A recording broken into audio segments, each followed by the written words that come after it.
Good afternoon from here, by the way. It's morning over there, right?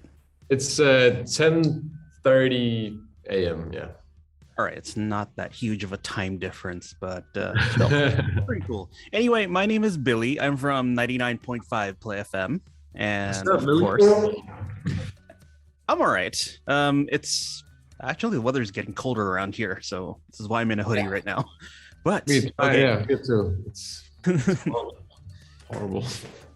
all right, so let's start things off. By the way, congratulations on the upcoming album, and by upcoming, it's only a few days away. By the Yeah. way, and I know this is on record, and I'm gonna say it right now. My favorite track so far is "Cheater." Okay. Yes, that's Nice. that's the one I vibe with the most. Not because, well, I don't really relate to it, but I just love the flow, the beat Yeah. of it, pretty much. Thank you. Thank you I am much. so glad no one's cheated on me. Well, I wish I could say the same thing. That's life for you, right? And I Yeah. mean, that basically is a basis for any creative endeavor. Speaking of Yeah. which, it kind of ties directly into my first question. That's perfect. So, what non-musical influences went into creating your debut album? So, other works of media could be life experience or events, etc. Yeah, well, the album is basically it's based on loads of different, well, stories from my life, good and bad. For the most part, it's relationship stories, but it's also some more personal stuff as well. But yeah, I've just been influenced by living, I guess.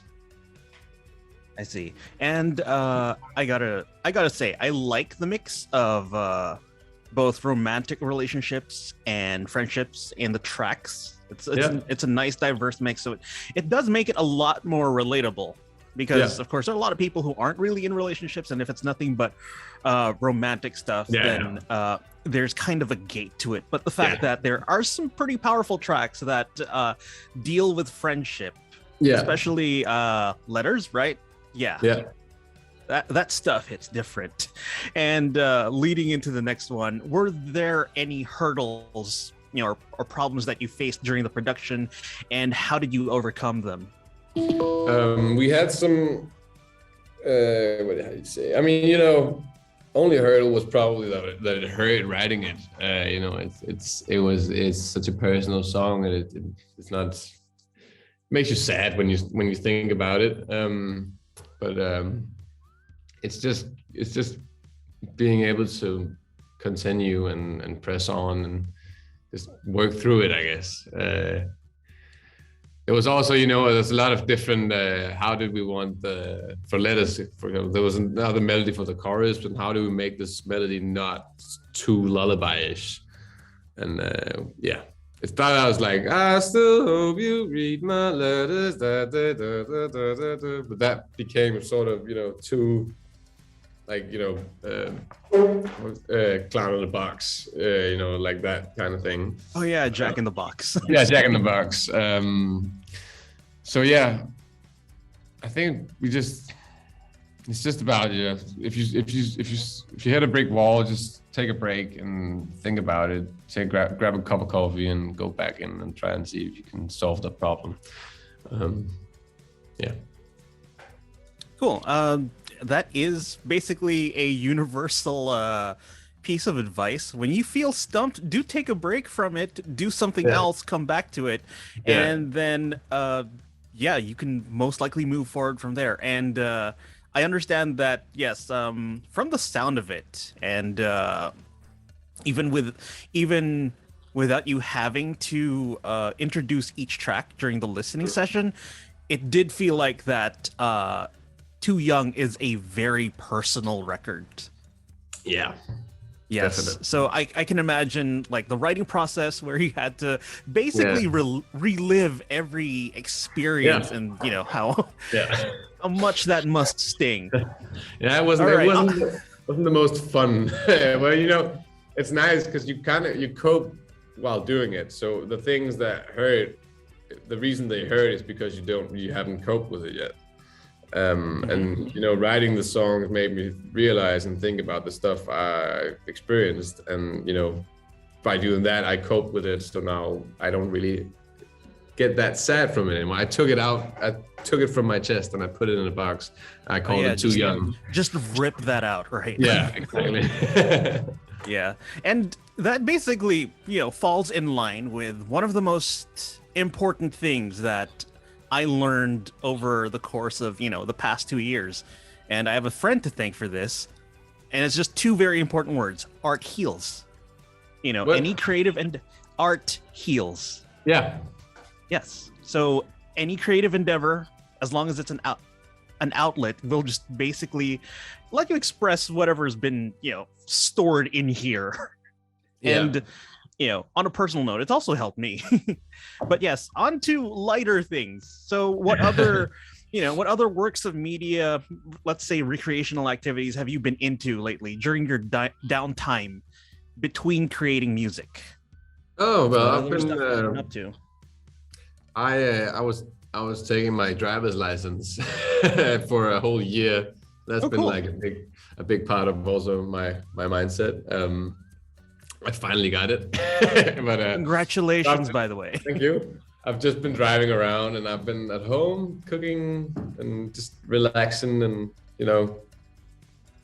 Denmark is basically opened up again because we're almost fully vaccinated, everyone. So it's been more easier to see your friends and do that, those kind of things. And it's just been I've just been trying to get my regular life back from before a pandemic.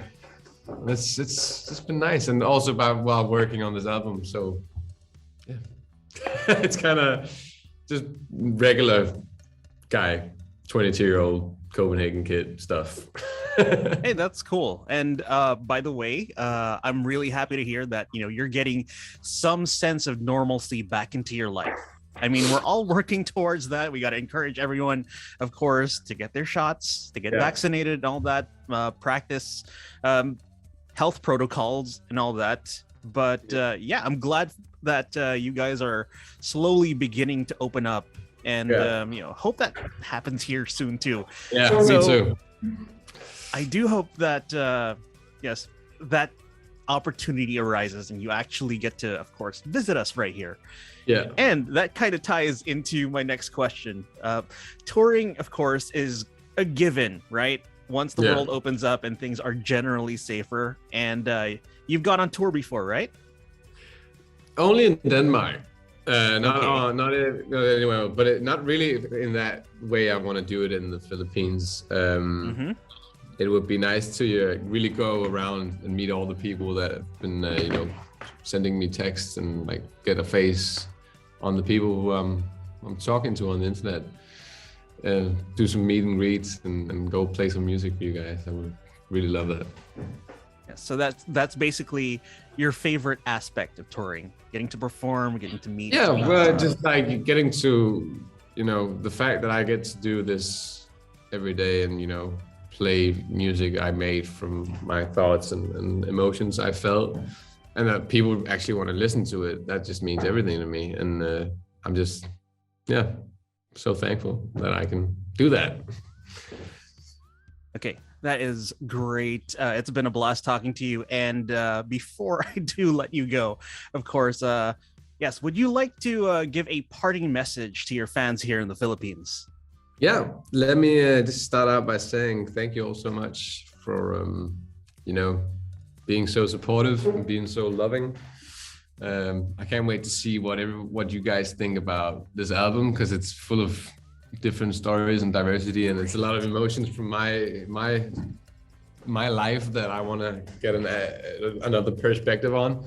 And I hope that some of the songs can help whoever needs to listen to hear that particular song at the moment.